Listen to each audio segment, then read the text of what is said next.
don't think it's sort of overstating it to say that he innovated acoustic music in a similar way to the way Jimi Hendrix innovated electric music. Bert has never attempted to kind of be a guitar hero. I think he's a really important player. I think his style is very important. So there's the Beatles and there's Rolling Stones and there's Bob Dylan, but hang on, then there's someone like this as well. It's beating the system. It's super idealistic. It's the music coming first. It's strictly music, music, music, music, music.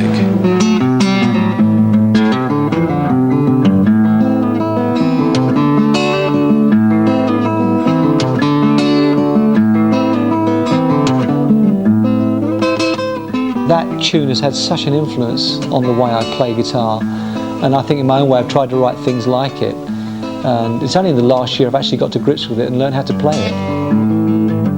There's a very small band of people and music styles that influenced Bert's music in the very early days. I think it was Archie Fisher he originally started taking lessons from, and then he went on to take lessons from Len Partridge. No one person, for a start, taught Bert to play guitar. Bert's an amalgam of all the people he rubbed against. The whole essence of Shambertown is you've got this basic riff, this rolling riff, which is so typical of Bert. I don't really believe that it was something that happened instantly overnight. It was an assimilation of all sorts of ideas, and then it was, they bore fruit. He didn't play in the way that most people play. He started to become quite inventive on his own. And then you get this.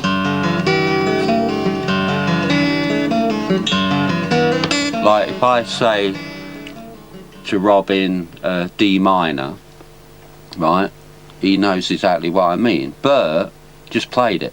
Suddenly he was chucking bits of guitar about, and you thought, oh, what would they do there then? And then he repeats the whole thing up here. Even Davy Graham works on chords, like jazz chords. Bert doesn't work on chords. He just makes them up. Makes up riffs.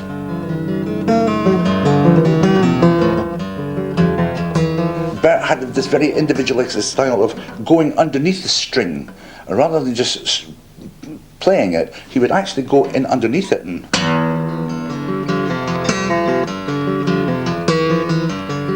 And it's like he's sort of a sculptor, kind of chipping away at a big piece of marble.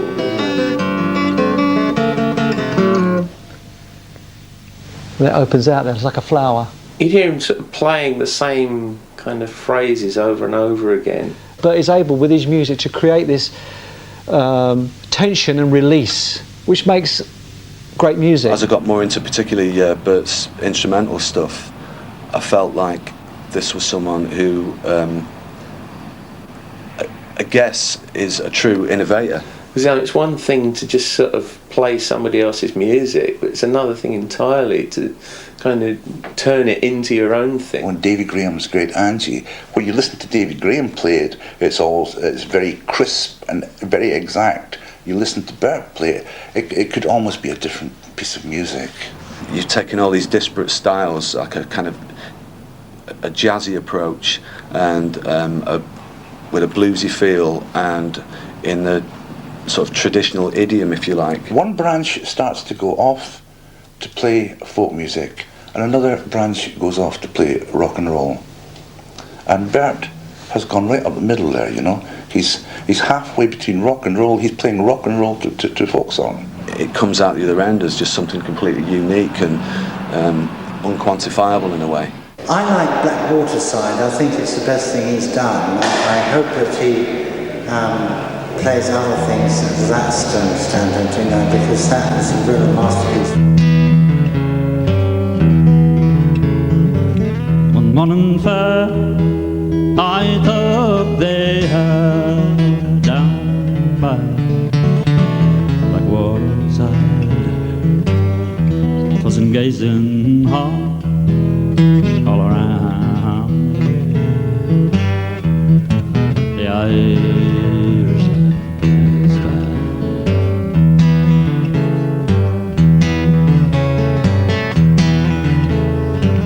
All through the fog part of the night we lay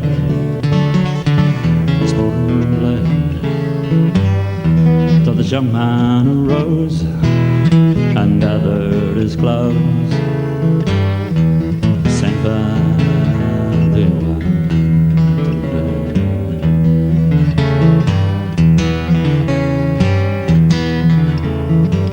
It's not the promise that you gave to me when first you lay on my breasts. You can make me believe with a lying tongue that the sun goes west.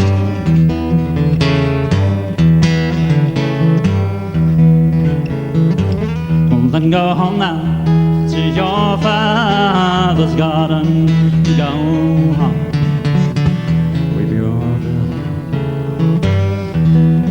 Think on your own misfortune. You're brown with ill.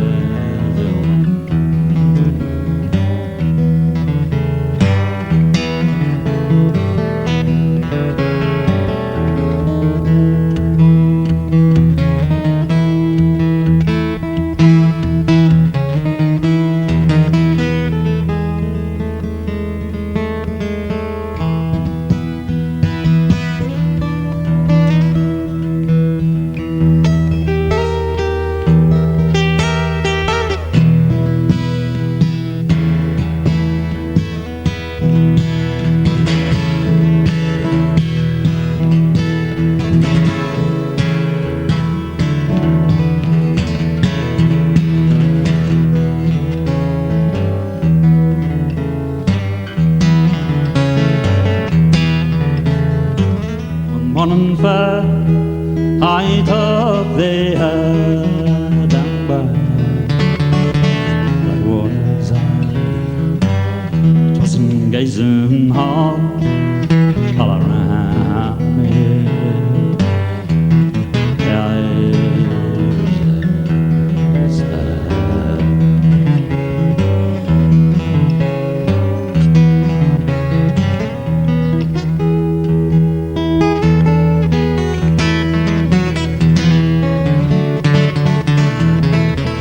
Bert was born in Glasgow in 1943.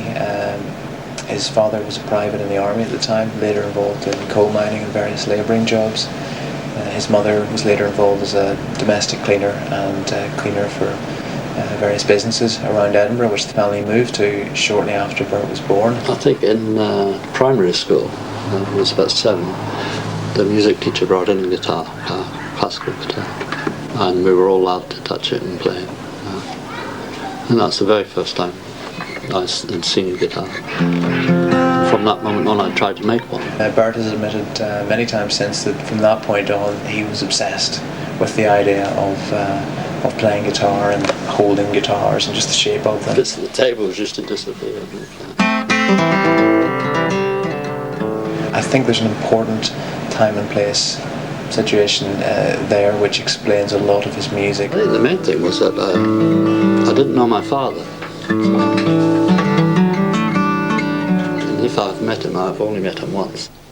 The first time I met Bert was at the house. Which was really a primal folk club and an extraordinary centre of bohemian activity. Once I realised that the world was a lot bigger than just like the square half mile that I was brought up. There were all these people who had, for whatever reason, all come together at the same time. And Bert was actually resident in the house, making soup and coffee and stuff. He was always there, playing about with guitars, or his own guitar, somebody else's guitar, plink, plink, plink, plink, and the black hair going, Really, he was part of this community of extraordinary characters. Traditional singers like Davy McLennan, much older traditional singers like Jeannie Robertson and Len Partridge, an extraordinary, amazing, before his time 12-string guitar player by night. It was an amazing place. You just never knew who was going to turn up. One night we were extremely lucky. We had Sonny Tiny Brownie McGee, that made a tremendous impression on Bert. Brownie McGee played, I think it was the Key to the Highway, and Bert asked him to play it again, and he just sat there transfixed. Here were two people who were, out of the ether. The following morning, Bert was doing a fairly good interpretation of Keys on the Highway. I don't know if I actually subscribe to the idea that that Bert instantly was playing Key to the Highway or whatever it is the next day, but it doesn't really matter. What it did do was it obviously sort of started something for Bert, which he never lost.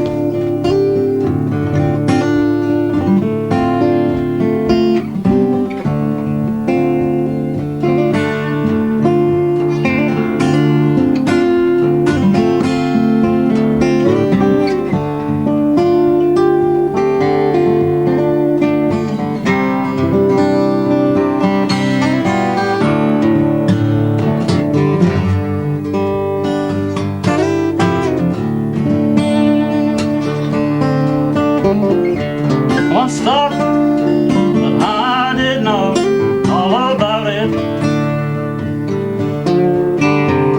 The wind blows, the rain falls, and the sun shines.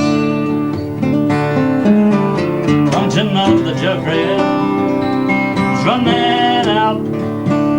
I did.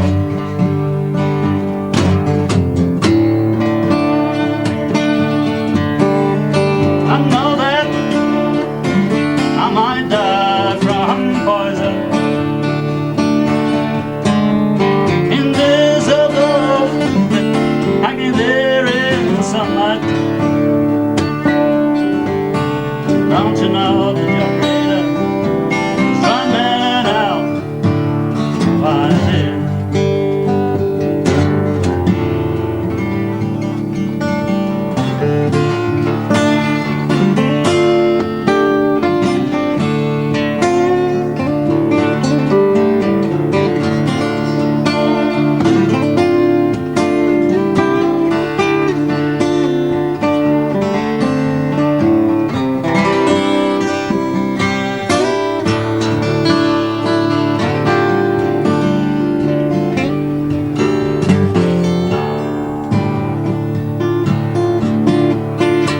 If I was you, be friendly to your neighbor. Be glad that he don't wanna be your enemy. Don't you know that your rhythm is running out? Oh, I did.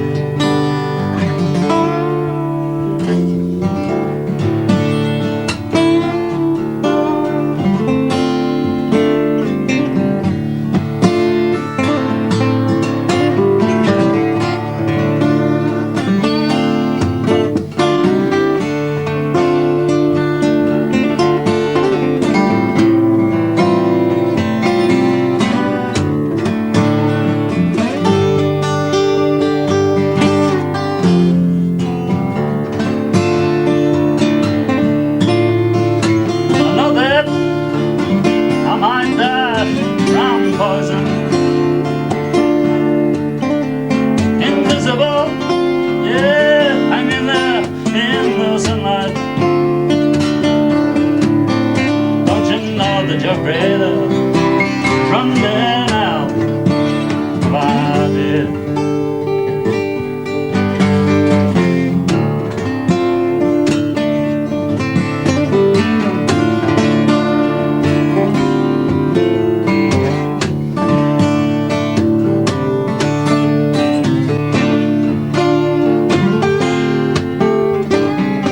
I think Poison is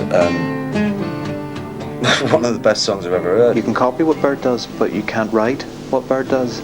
The voice is almost disconnected from the guitar. For me, it's just been as much about the songs and the words, and certainly his voice, as it is about his guitar technique. First person equivalent to Bob Dylan in Britain was Bert Jansch. I can't emphasize enough that the guitar playing, and me too, was secondary. It was only to accompany the song.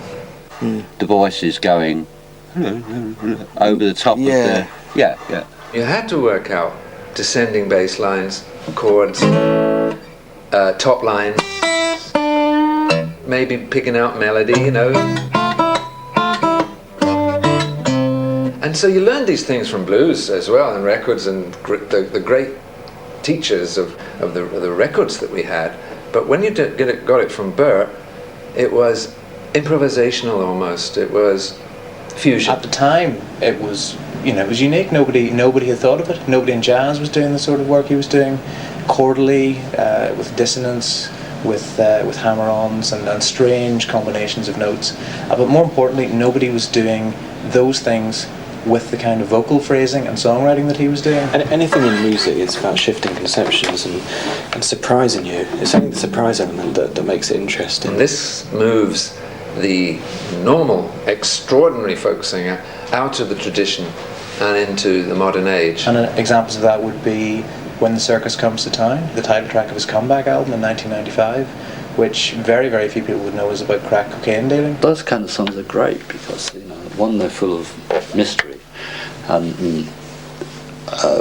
particularly for the listener who's, these images are thrown up at you. It invites discovery on the part of the listener, and I think that's part of his appeal. For someone to have that kind of perception on life and tragedy and sadness and loss and bereavement at such a young age, it's just awesome. He can write a new song and make it sound like a song that has always been there.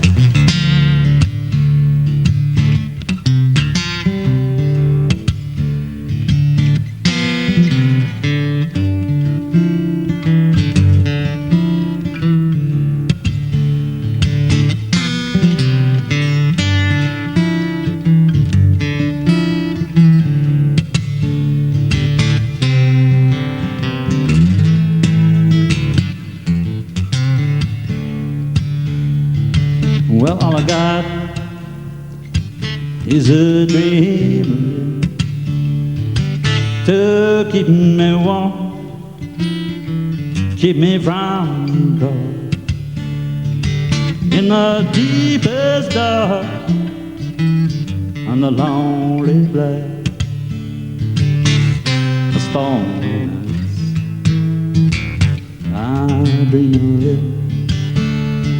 I see your face now, smiling through my face. I see you dancing, hear you call my name.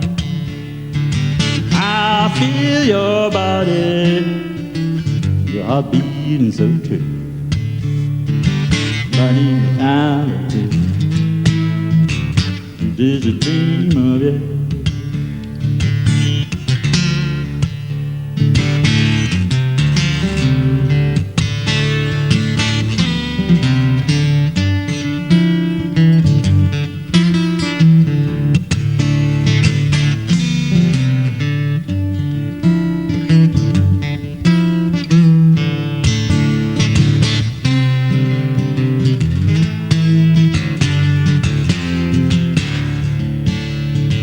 Well, all I got now is a dream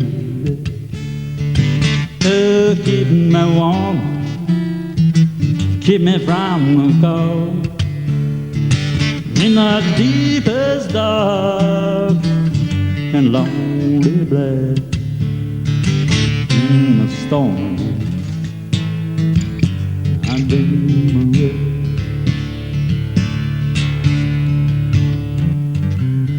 It wasn't only the way he played the guitar, don't forget. It was the way he was as a young man. He was a good dresser. He was a cool-looking guy. It's just the style and the poise of the man that were more important. He was his own person. It was this tousle-haired,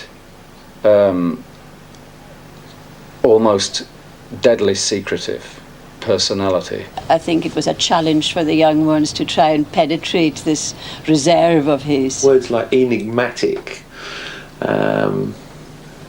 reclusive, and so on come to mind. Whereas Bert was much more this figure in a raincoat, who didn't say very much at all. He had the capacity to put up a partition, even as a young child of 16, By no means a cold person, he was very warm and very generous. I think his introversion led naturally towards alcohol. Because for a while he went through a phase, especially I think he left home and he was staying in the house, and he did seem to sort of spend a lot of time getting drunk. He had to have a drink to allow him to become part of the group. To loosen his tongue up with a drink. Otherwise, he was isolated. He was the loner who sat in the corner. You know, in the confusion of all sort of modern day life, it's very hard to find a niche in there that is quiet, that you can actually think clearly and straight, you know. People like Bert Jansch were really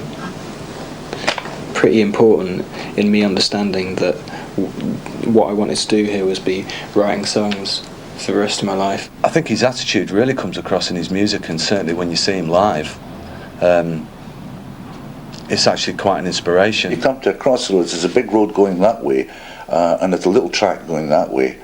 Do you follow the big road and of convention, or do you take the little road of individualism? And Bert went the little road of individualism. You know, it goes back to the feeling of the times that people didn't respect anything except integrity, you know, and he just obviously had that. It's like when punk came in, it was outrageous. People, you know, everybody said it's completely outrageous. And then about 5 years later, all the high fashion model houses and all that are all wearing punk gear, and they're selling the stuff. The idea that the music comes from the past is redundant and weird. And see, that's the thing that Bert has always been an example of for me, is that music is now. It's great for your idealism when you go to sing, because you realise that it's all about the music, and still loving what you do, and in front of an audience of who cares. I see your face in every place I'll be going. Read your words like hungry birds, read every soul. Rise and fall, spin and a coal mine is a carnival.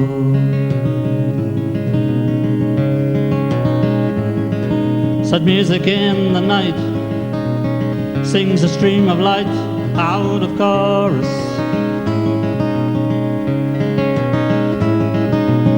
Voices you might hear appear and disappear in the forest. Short and tall, throw the ball, there's the face of a carnival.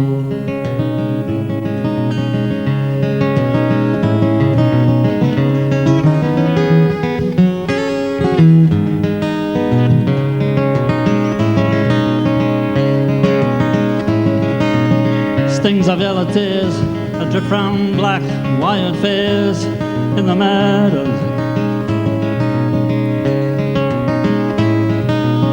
White halos spin with an anger that is thin, turns to sorrow. The king of all, hear my call, my man is a carnival.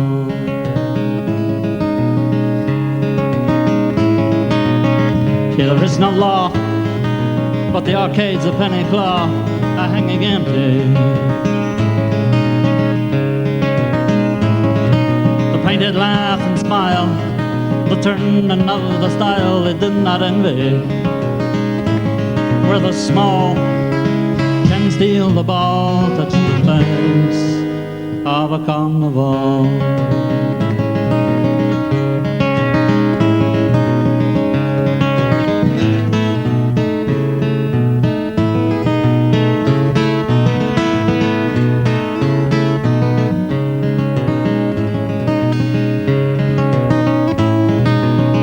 Fat lady frowns at the screaming, frightened clowns stand enchanted. The shadow lie and wakes outside your iron gates with one wish granted. Colours all, hear my call, my man is a carnival. Without a thought or sigh, you come to hypnotize the danger. In a world that comes apart, there is no single heart, life a stranger. wind and cold, cloud dreams all in the game of a carnival. Wind and cold, cloud dreams all in the game of a carnival. I was in a car coming back from a gig, and I was with Lauren, and the moon was the biggest thing I'd ever seen, you know, and it was red. I mean, brilliant red. Lauren was explaining that in mythology, or in olden times, the lovers would go out in that moon, and it would, you know, you could wish for anything you like. That's how they call it, a crimson moon. These are the guitar tracks here, and it's recorded straight into the computer, so there's no tape involved. You know, this is all my head. You know, so when it's together enough and I'm at the point of recording, I usually set up a pattern of some kind that. On the computer that I can play to. I'll start with the guitar, really. I mean, just sitting over there playing. I'd actually be working to a metronome until about, I don't know if I should turn it on or not. They're quite horrible metronomes. I can't remember which went down first. Probably just the bass drum. And then play the guitar to that.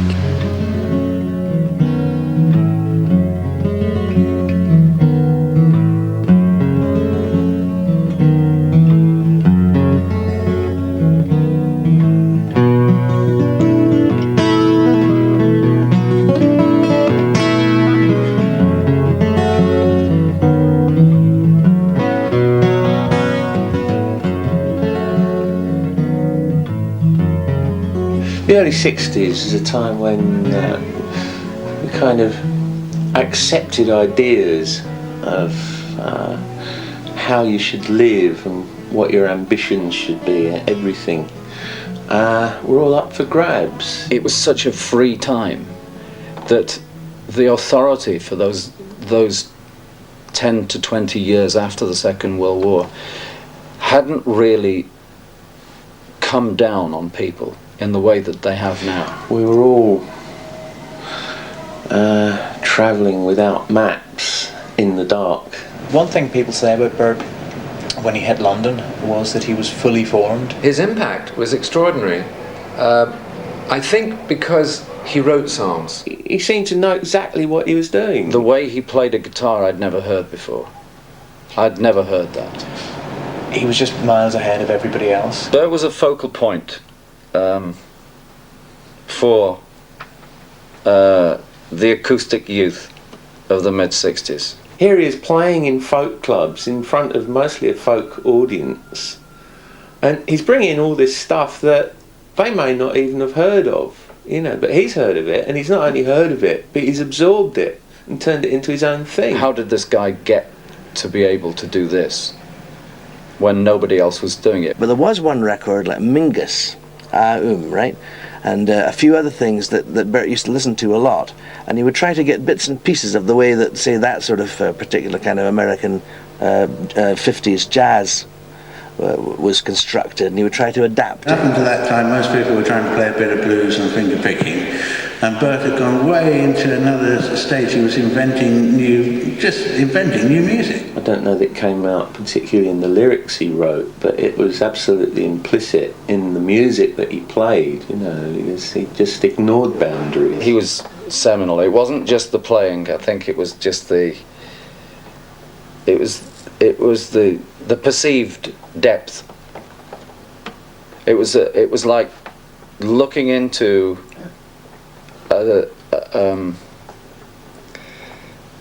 a human being who was vulnerable. The folk music of the early 60s was quite a dangerous, dark, radical, left field sort of situation, populated by really charismatic, intriguing characters like Ewan McCall, Davy Graham, Alex Campbell, John Ringborn, Alexis Corner, Roy Harper. Young people who were at the cutting edge of acoustic music. Scott's House in Cambridge Circus and Les Cousins in Greek Street. Those were the two centres of this kind of bohemian, swinging London, late night, Soho-based happening scene. Everybody wanted to play the Cousins, you know. They come from all over Europe with their sleeping bags and sleep in the... And Bert was absolutely at the epicentre of that. He was the man. I had a residency there, I think it was on Wednesday, and I had a Scott's House on a Tuesday. For about 2 years. If you didn't know about Bert, you weren't anywhere.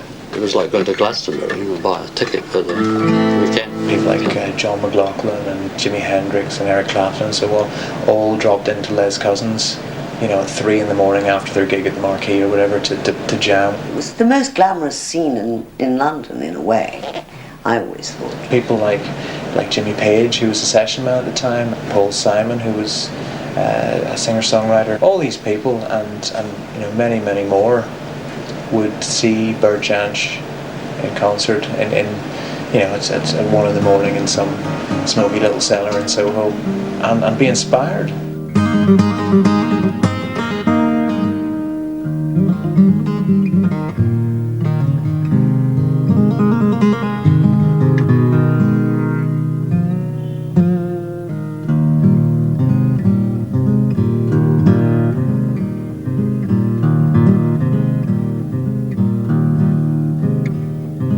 One morning as I rambled among the spring,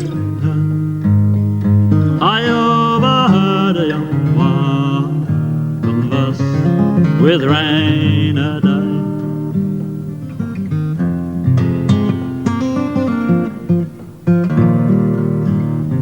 She said, "My man, please be civil, my company forsake, and to my good opinion I fear you are a rake."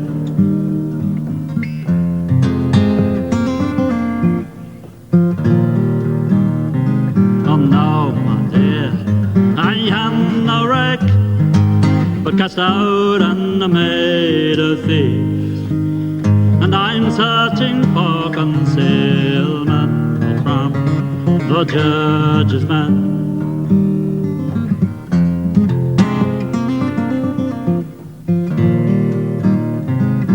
Her rosy cheeks, her ruby lips, they lost their bloom so fine, and she fell into his arms like the sly bold rain of day.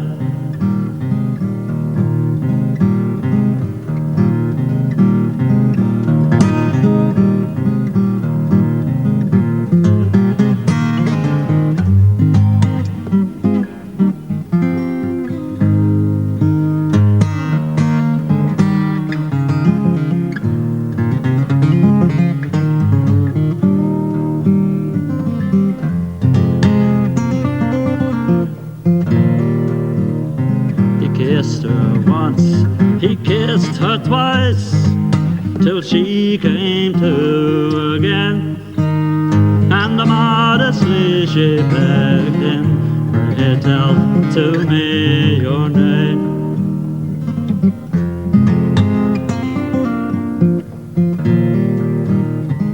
He said, "My dear, if you look for me, perhaps you will not me find, but I'll be here in my castle, require for rain a dine."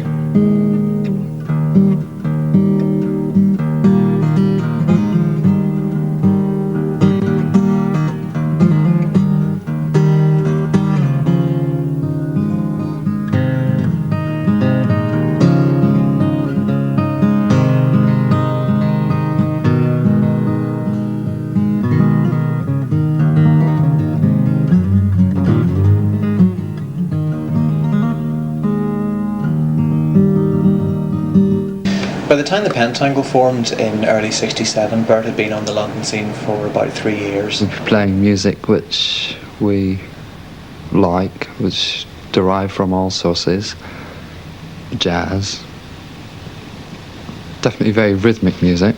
We were just one of those groups that if you were into it, you really were into it. I saw this band who was supposedly like a folk band, and they actually just looked really heavy, and they looked like they knew they were kind of bad. And really their career was exponential. Between 1967 and 1972, they were everywhere at that time. They were on all the TV magazine shows. They toured America 4 times, played the Carnegie Hall. They were all over Europe, the Albert Hall any number of times. The 1970 Isle of Wight Festival, really the biggest concert stages of the day. The pressure of touring for so many years at such a level, it didn't go down well with his character in the long run. I actually do like being on the road, but then again it kills me. I get really tired of having to stick to a gig list, and that band was famous for you couldn't change anything. It was really the start of a drink problem and a dislike of fame. How we managed to do the shows, because some of the songs were really complex, really, with glockenspiels, 4-part harmonies, and sometimes, we'd leave Jackie on the stage all by herself and go and have a drink. After the Pentangle split at the end of 1972, largely at Bert's instigation, it has to be said, he went into a period of semi-retirement. The music club scene had moved on, and the commercial music world had moved on from the Pentangle too. So really for his last couple of years, the band had been a little bit of an anachronism after the really excellent LA Turnaround album. Bert made something of a comeback. If ever there was a Guitar Hero picture on the cover of that album, there you've got one. But he's playing acoustic music, and he looks like he lives his music and he lives an interesting life. I think it's fair to say that the Bert Jansch revival, in terms of publicity and general awareness and critical favour, certainly began in 1995. When the Circus Comes to Town was knocked me out, and I was really pleased that he'd made a record that I really liked. It was a record that justified all the shouting. The sounds of the day, so beautiful to hear, in the clear bright sunlight that come flooding, crystal clear voices so happy in the street. Oh, the new day beginning is so near.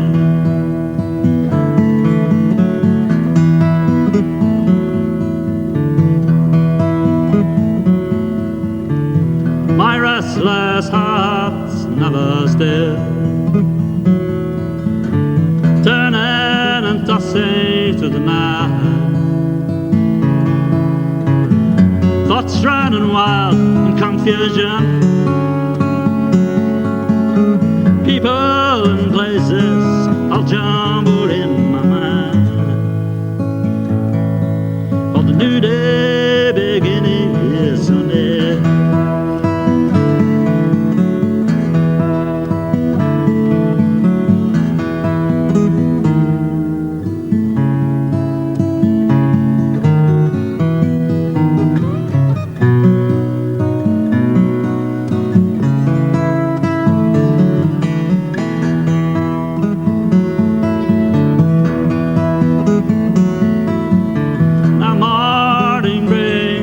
Of mine, the birds are singing in the air.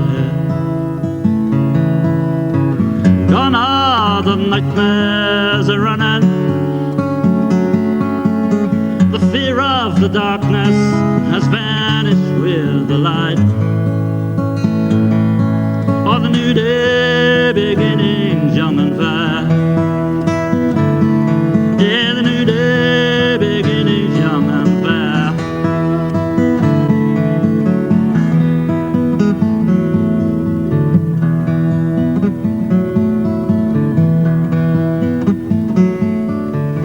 There's a style of guitar playing in contemporary music today which people in the know can pretty much say that's a Bert Jansch style of guitar playing. What attracted me most, technically about his playing, is that he played in different parts. He had a really nice rhythmic feel, and the bass patterns often were just played with the thumb. It doesn't suit tempo or time changes or tuning. You get somebody who plays something possibly simple, perhaps not so simple, but it sounds simple and it has this wonderful, woven sort of texture, and you come away thinking, wow, I would like to play that, and that goes round and round in your head. It is made up of Woody Guthrie, and all the component parts are there. It's not and a little bit of blues playing. It's from various people. It's all there if you look for it, but it sort of gels into one. Bert's playing is so rhythmic and of its own world. I owe so much to Davy for the way I play.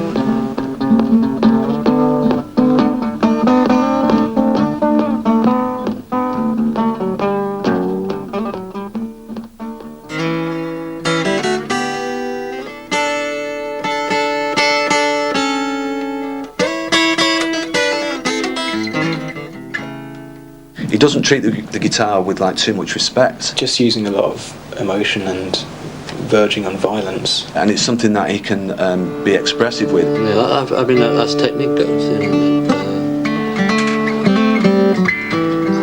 But I've learnt enough to free me from the constraints of having to learn to play something. Which I think is very important to get to that stage, really, because only then you can really, express yourself in.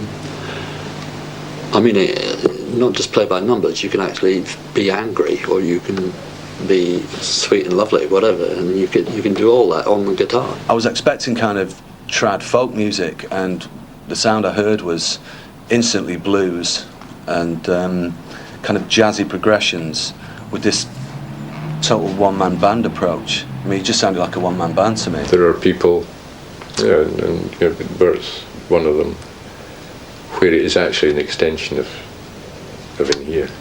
It's not like this this reverential thing towards the guitar, which a lot of musicians have, and he's funky, I think.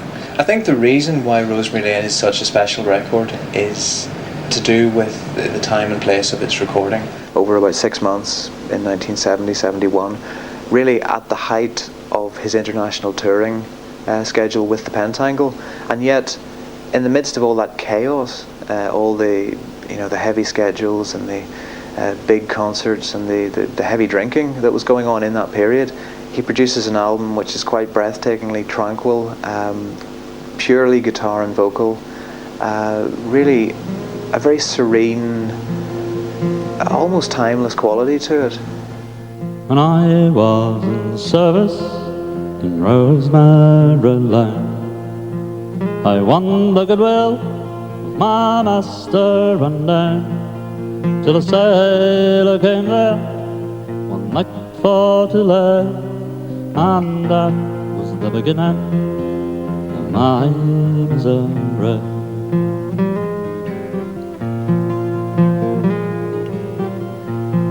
He called for a candle to light him to bed, and likewise a silk handkerchief to tie up his head, to tie up his head.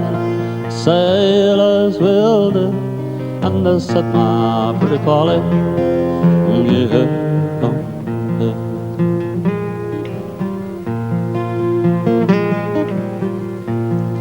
Now this made me young and foolish, but it no harm, but to lie into bed just to keep ourselves warm.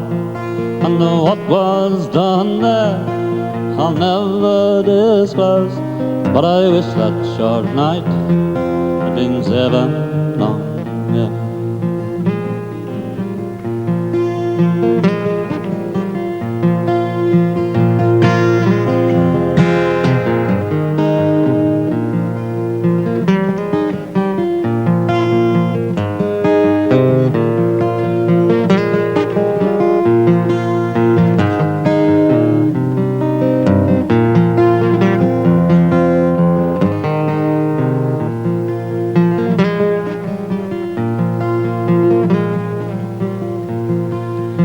morning a sailor, so early I rose, and into my apron 3 guineas to throw, saying this I will give, and the more I'll do, if you will be my Polly, wherever I go.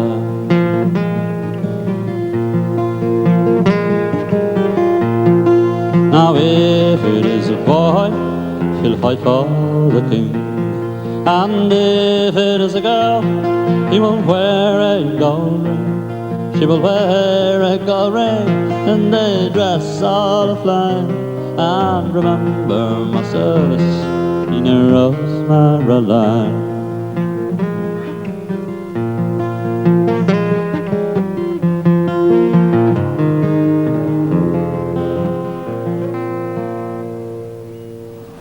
Kids, teenagers are always going to seek out good music